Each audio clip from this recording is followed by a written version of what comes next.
Tilapia মাছ মশলা বাটা করেছি, আদা জিরে বাটা। আর এই যে ছোলার ডাউল করেছি,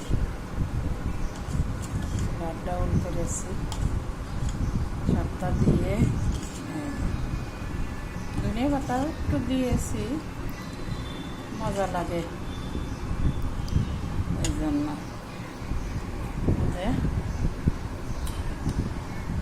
এখন খাবো।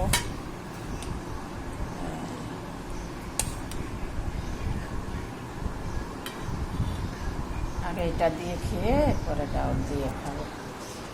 আর রান্না করবো এই যে ডিম সিদ্ধ করে রাখিছি, ডিম রান্না করবো। আর এই যে রুটি দেখা, রাত্রেবেলা রুটি দেখার জন্য এই যে নিরামিষ তরকারি করবো।